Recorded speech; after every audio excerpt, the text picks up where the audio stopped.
what we do is we, every week, offer the guys a chance to come and have a game of golf, have a bit of banter with their mates, and also, hopefully, have a bit of social time where they can talk about things that guys like talking about, which probably they don't get elsewhere during the course of a week. A lot of the services out there for people with dementia are sort of indoor based, and also they're built around the carer and the person with dementia actually spending that time together.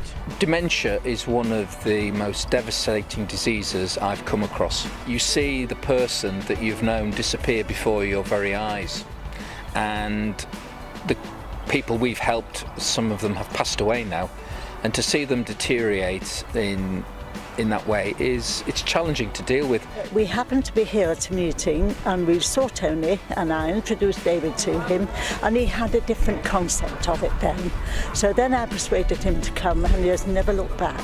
He's really enjoyed it, the whole ethos of it, the men together, the chit-chat, the comradeship among them, his memory, remembers things, a bit of concentration, a lot of laughter. Norman had refused to go to daycare for several years, and I'd more or less given up. We came down on off chance, and lo and behold, an old friend was here and partaking, as a helper, and it was just brilliant. Norman just slotted in, and it became the focus of his life for the last 18 months of his life. Yeah.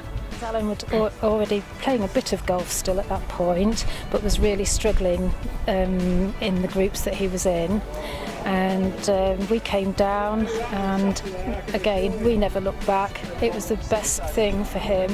He's a young man, and he just enjoyed the camaraderie and the fun and the ease of it for us both. And as I was saying earlier, it enabled me to go to work and to leave him reassured that he was looked after and he was enjoying himself. We spend half an hour socialising. Then we have a good 2 hours worth of golfing activities, whether that be playing a Texas Scramble competition, practicing our putting, practicing our chipping. The other good thing that we do afterwards is we sit down and we have a chat about the great shots that we've played and talk about our champagne moments and all the wonderful things that have happened out there. And as you've seen today, people have got such a great sense of humour. And that is spontaneous, and we have a great laugh. But the real hidden benefit of everything we do here every Thursday is we give time to the carers to go away and do what they want to do. And that is a massive part of what we do, because often they're desperate for just some support, some time for themselves. And because they feel safe that we're looking after their loved ones well and they're enjoying themselves, they can go away and do it relaxed and come back refreshed from having 2 or 3 hours to themselves. Big thing for us about this is that they can be here on their own. We can leave them safe, secure, enjoying themselves, doing something very real.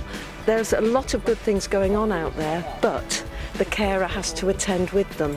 And of course, 2 hours is wonderful when you've got no other time to yourself. It gives you a chance to get your hair done, go to the dentist, whatever else. If they've had a sporting background, if they've enjoyed the company of fellow golfers, fellow sportsmen, I think it's important that you keep that in their lives, because the diagnosis itself is a pretty devastating thing to happen to someone. They think their life is over. But if you can keep the things that they've enjoyed doing, like sport, in their lives for as long as possible, I think sport, and especially golf, has got a huge part to play. The future looks surprisingly bright at the moment. We're starting to get more support. People are starting to recognise now how golf can play an important part in people's lives. So what we'd like to do is we'd like to see places like this become centres of excellence around the country, where people who've had a sporting background can come and enjoy a game of golf every week. So we see this and other little projects we're working on at the moment becoming almost like the blueprint for dementia-friendly golf clubs, and we'd love to help support this type of initiative develop around the country. The men are wonderful, the one-to-one men. I really can't speak highly enough of them all. I really can't. It's given me the breathing space that I wouldn't otherwise have had. Nothing else available. I mean, he'd played rugby, he'd played cricket, at really good standards and high levels, but there was nothing else available to him. So this was the first thing, and gosh, thank goodness we grabbed it. It's great.